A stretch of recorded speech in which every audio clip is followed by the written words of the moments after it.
everybody, this is Dr. Mirza here.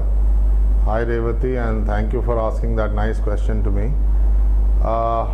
Basically, obesity is when there is excessive fat deposition in your body. As we all know, that being overweight eventually leads to you becoming obese.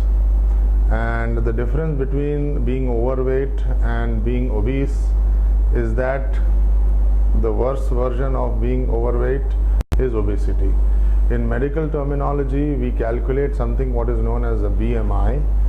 If your BMI is below 25, you're normal weight. If it's above 25, you're overweight. And if it's above 30, then you're known as obese. So that is the basic difference between obesity and being overweight, Revati. What is this BMI? How do you classify obesity with BMI? That's a very nice question. Actually, BMI stands for Basal Metabolic Index. It is a calculation, it's a medical calculation where you have your weight and you divide that weight by the square of your height, which gives you a BMI value. So when you get this value, you can use this value and you can calculate if the patient is underweight, having a normal weight, or if the patient is obese. Classification of obesity, if you ask any patient whose BMI is about 30 is obese. And obesity is classified into three types, class 1, class 2 and class 3. So if you see anything between 30 to 35 is class 1, 35 to and above is class 2, and then you have above 40, which is morbid obesity or super obese. So that is basically how you classify obesity. What are the causes for obesity? Well, as we all know, the most obvious cause is excessive eating and deposition of fat in your body. Any kind of excessive eating may lead to obesity, or may first lead to being overweight, and then eventually it makes you obese. So that is the most important cause, if you see. But then if you see, there are so many factors which actually govern and make you obese. It's right from urbanization, what your genetic makeup is, what kind of medication you're using, if you have any endocrine problems or not, or if your family there is some history of obesity. All these factors actually govern and decide if a patient is going to be obese or no. So it's not one thing only, but there are so many factors which actually make a person obese or no. So it's like a disease. So you have to understand this factor, and the whole point of having this kind of a live session is to make people in general aware of this problem. That obesity is not just all about eating and becoming overweight, and then it's about so many factors. It's about your emotional well-being also. It's about your social, how you interact socially, economically. So many factors govern if a population or an individual is going to be obese or not. So yeah. What are the recommendations to manage obesity? That's actually a nice question. Is there some problem? Okay. Yeah. So can you ask me again? Sorry, Revati. What are the recommendations to manage obesity, doctor? Yeah, recommendations to manage obesity. Basically, obesity is something which has to have a very complex or a multifaceted approach, which has something between manage it with an approach to the community and the approach to the family, and then approach at an individual level. Grossly speaking, you can treat obesity with exercise. The most important thing is exercise, and then you have to manage a good diet, and then there are medicines which are available to manage obesity, and then of course the last thing which we nowadays do quite frequently are surgeries. So there are four important things which I would say are important things to manage obesity. Number one is diet, number two is exercise, number three is medicines, and number four is surgery. So if you see in diet, Basically a diet which is less in fatty foods, less in sugars, and a high fiber diet is what I would recommend, or what a general population recommendation would be, to be of a healthy weight and be of a normal weight rather than being overweight. And then exercise, if you see what kind of exercise a person should do, at least 4 times in a week a person is recommended to exercise at least for half an hour. So these are recommendations which are internationally set. These are recommendations which are internationally set and which make a person fit. So when this patient turns out to be fit, obesity regresses in that community. And medications, there are quite a few medications available nowadays, but in India there are not too many of them which are approved. There are medicines like Orlistat, Sibutramine, which was there before, and abroad in the US we have drugs like Phentermine and Topiramate, which is not available in India here. And nowadays we are also getting liraglutide. So liraglutide is an actually discovered drug for diabetes, but it has shown to help in weight loss in a subset of population. So nowadays we are getting good results with liraglutide, and it is available here in India. So we can recommend people to be using liraglutide here in India if they are overweight, if they are obese and their BMIs are above 30. And liraglutide is one drug which we can use, and especially in patients who are obese and diabetic, such patients liraglutide is really recommended and is showing a lot of promising benefits. Of course, long-term effects and long-term side effects are not well known to us because it is available just in the last couple of years. Then there are different kinds of surgeries which are available to deal with obesity, most popularly known as bariatric surgeries. We have so many of our patients get these kind of surgeries done. Well, surgeries are recommended for people who have failed medications, who have failed diets, who have failed exercises and not able to cope up. Their ages don't allow them to work out actually, and their ages don't allow them to lose weight at a fast rate, and the risks are more than what we expect a person to have. So such patients we recommend to go in for bariatric surgery. We know so many celebrities opt for that nowadays. So it's gaining popularity nowadays in the community. So many patients come and ask us, can we get this kind of surgery done? So recommendations are there, guidelines are set. There are everybody who is obese cannot go and get these kind of surgeries done, but I would suggest that you need to meet your doctor. You need to come and see if you fall under that criteria, if your age, if you are having other comorbidities, and then once you come under that category, yes, definitely we can recommend you for surgeries, and they can be done here at Apollo as well. Yeah. Any special diet you will recommend?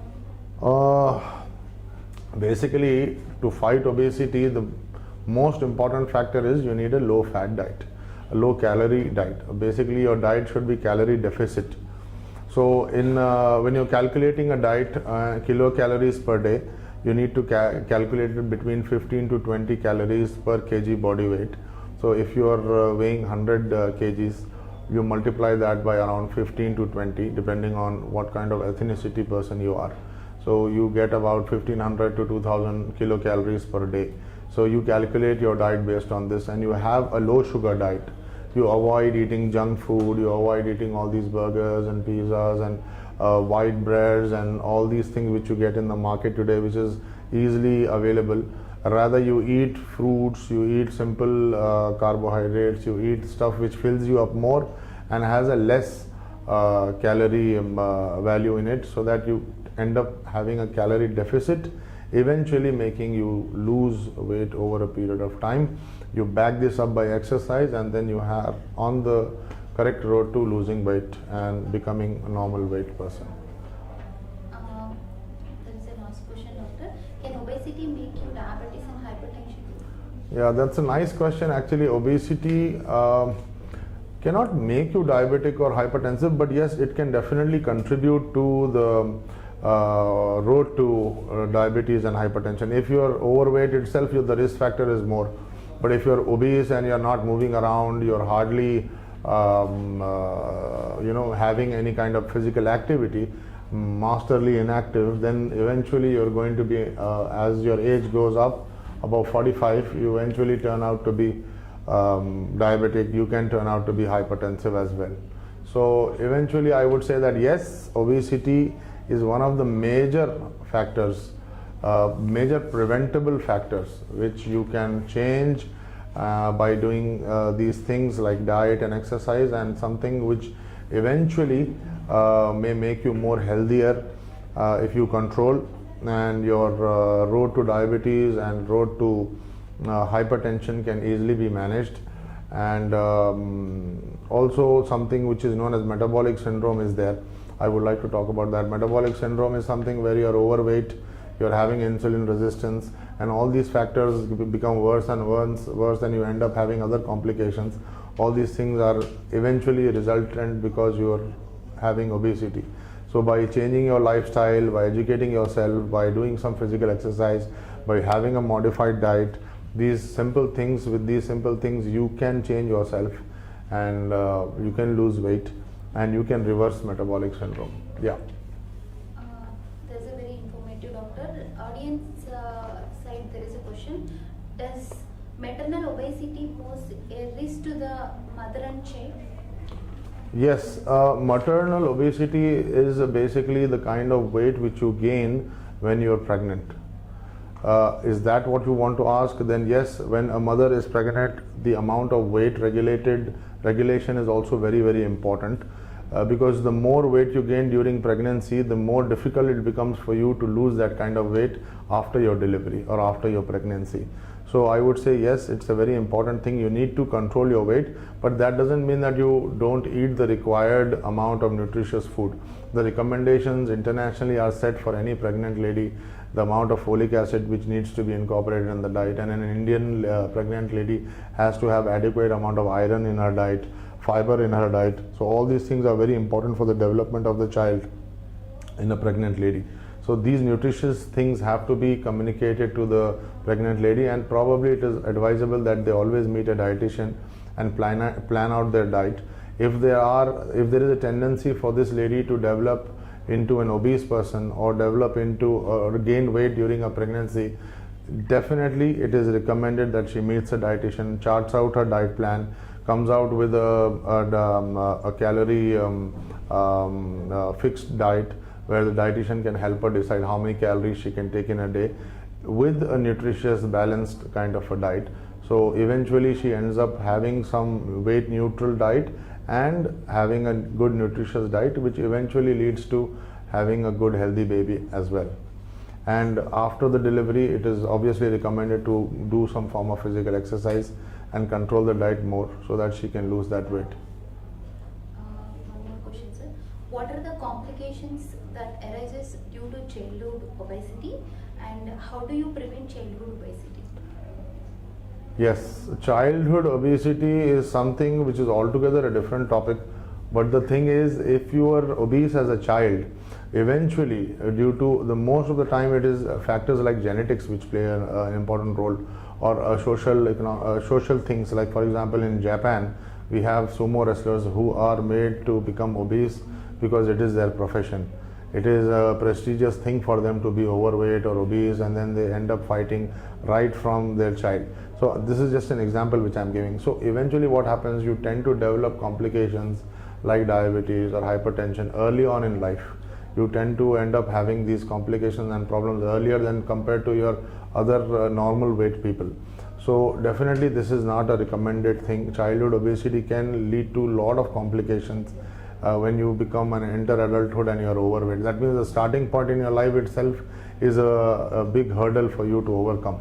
And then coming to how do you prevent it, is the factors to control obesity are very easy to say but difficult to do. Diet, exercise, and of course proper education on this topic. Have to speak to the parents, have to guide the child in the right direction, and consume less amount of calories, eventually leading to weight loss and eventually leading to a normal healthy person. Yeah. There is one more question, sir. Who is the most affected by obesity? From one audience. Who is the most affected by obesity? Yes. Doctors. No, I would say that basically if you have a sedentary lifestyle and if you are not moving at all, And if you're sitting in one place and your life is like typical stressed out life, you don't have time for anything, just working, always under stress, not getting adequate amount of sleep, this is going to make you obese, and this kind of stress is going to make you obese. So eventually you become overweight, and then ultimately you become obese. So do you have any other thing to ask, ma'am? No, sir, it's very informative session. Thank you. And doctor, could you please tell our audience about our Apollo General Medicine and Diabetology Department at Apollo Hospital, Hyderguda? See, we are here at Apollo Hyderguda. It's right at the center of your city, and we see all kinds of patients here. We are a multi-speciality hospital. We have all departments running successfully and nicely here. Our USP or our speciality here is that we take a lot of personal care with our patients. We have outpatients which have been recently renovated. We have floors which are recently renovated. And we really would recommend if any one of you who are obese or having any kind of problems medically to come visit us. And we are available here right from morning 9 o'clock to evening 4 o'clock. So you can anytime walk in here. Our Department of Internal Medicine, I work here and my other colleagues work here with me as well. We see all patients from hypertension, diabetes, fevers, pyrexias, and so many other things. And we have a multifaceted hospital. All departments, all faculties are available here. And our modus operandi or our USP has always been very, very friendly and very approachable doctors. We don't have very tight kind of people here, very comfortable, chilled out, relaxed kind of doctors who you would really love to be associated with. Thank you so much. Thank you, sir. It's been very informative session. Dear viewers, we have come to the end of our session and hope we have covered all aspects. If you have still more doubts, you can book appointment with Dr. Shaeq Mirza and clarify your doubts. Thank you, doctor, for educating our audience in today's session. Thank you. Stay safe.